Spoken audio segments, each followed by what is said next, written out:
क्या चीन की सबसे बड़ी समुद्री ताकत को पहली बार किसी ऐसे देश ने खुली चुनौती दी है जिससे उसे बिल्कुल उम्मीद नहीं थी? साउथ चाइना सी, एक ऐसा समुद्र जहां हर दिन जहाज चलते हैं, अरबों डॉलर का कारोबार होता है और दुनिया की सबसे खतरनाक रणनीतिक टक्कर भी यहीं दिखाई देती है। सालों से चीन इस इलाके में अपनी ताकत का दबदबा बढ़ाता रहा है, जबकि कई देश विरोध के बावजूद भी सीमित कदम ही उठा सके। लेकिन अब तस्वीर बदलती हुई नजर आ रही है। जिस भारत ने लंबे समय तक इस विवाद पर बेहद संतुलित दूरी बनाए रखी, वह अब खुलकर के अंतर्राष्ट्रीय कानूनों की बात कर रहा है। सिर्फ बयान ही नहीं, बल्कि ऐसे रणनीतिक कदम भी उठा रहा है जिनका असर पूरे इंडो पैसिफिक क्षेत्र में महसूस किया जा सकता है। और यही वजह है कि ऐसे सवाल भी अब उठने लगे हैं कि क्या भारत की नई रणनीति चीन के लिए एक नई चुनौती बनने जा रही है? क्या एशिया का शक्ति संतुलन बदलने की शुरुआत हो चुकी है? चलिए पूरी कहानी शुरुआत से आपको समझाते हैं। सबसे पहले बात करते हैं भारत के आधिकारिक रुख की। भारत ने साफ कहा है कि दक्षिण चीन सागर से जुड़े हर विवाद का समाधान बातचीत और शांतिपूर्ण तरीकों से होना चाहिए। पूरे इंडो पैसिफिक क्षेत्र में समुद्री रास्ते सभी देशों के लिए खुले, सुरक्षित और नियम आधारित बने रहने चाहिए। अब सवाल है कि भारत का ये रुख पहले से ज्यादा महत्वपूर्ण क्यों माना जा रहा है? क्योंकि कई सालों तक भारत ने इस विवाद पर बेहद सावधानी बरती, लेकिन आज हालात पहले जैसे नहीं है। भारत की अर्थव्यवस्था तेजी से बढ़ रही है, उसका वैश्विक व्यापार लगातार विस्तार कर रहा है और भारतीय समुद्री कारोबार का बड़ा हिस्सा इसी रास्ते से गुजरता है।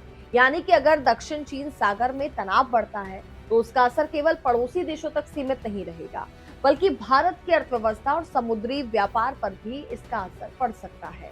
इसलिए भारत इस पूरे घटनाक्रम को केवल दूर से देखने के बजाय अपनी रणनीतिक प्राथमिकताओं का हिस्सा मान रहा है।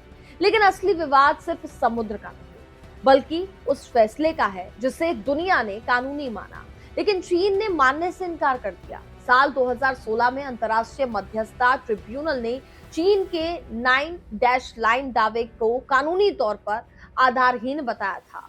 ट्रिब्यूनल ने साफ कहा कि पूरे दक्षिण चीन सागर पर चीन का ऐतिहासिक अधिकार साबित नहीं होता। लेकिन चीन ने इस फैसले को मानने से इनकार कर दिया। यहीं से शुरू हुई वह कहानी जिसने आज पूरे इंडो पैसिफिक को दुनिया के सबसे संवेदनशील रणनीतिक क्षेत्र में बदल दिया है। अब सवाल यह है कि इस मामले में भारत की एंट्री को इतनी अहम क्यों माना जा रहा है? पहली वजह है ब्रह्मोस मिसाइल। भारत पहले ही फिलीपींस को BrahMos supersonic anti ship missile उपलब्ध करा चुका है, जबकि वियतनाम और इंडोनेशिया जैसे देशों के साथ भी इस दिशा में बातचीत जारी है।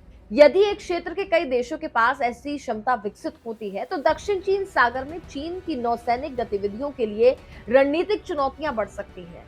दूसरा बड़ा असर चीन के उस पुराने तर्क पर पड़ता है जिसमें वह दक्षिण चीन सागर विवाद को केवल अमेरिका और पश्चिमी देशों की रणनीति बताता रहा है। भारत स्वतंत्र विदेश नीति के लिए जाना जाता है। ऐसे में जब भारत अंतर्राष्ट्रीय समुद्री कानून और 2016 के फैसले का समर्थन करता है तो ये बहस केवल अमेरिका बनाम चीन तक सीमित नहीं रह जाती। तीसरी रणनीतिक कड़ी जुड़ी है मलक्का जलडमरू मध्य से। चीन की ऊर्जा आपूर्ति और बड़े पैमाने पर व्यापार इसी समुद्री मार्ग पर निर्भर करता है। वहीं भारत के अंडमान और निकोबार द्वीप इस क्षेत्र के बेहद महत्वपूर्ण स्थान पर मौजूद है। यही कारण है कि किसी भी संभावित क्षेत्रीय संकट की स्थिति में भारत की भूमिका और ज्यादा अहम मानी जाती है। आपका इस वीडियो को लेकर के क्या कहना है? कमेंट बॉक्स पर अपनी राय जरूर बताएं।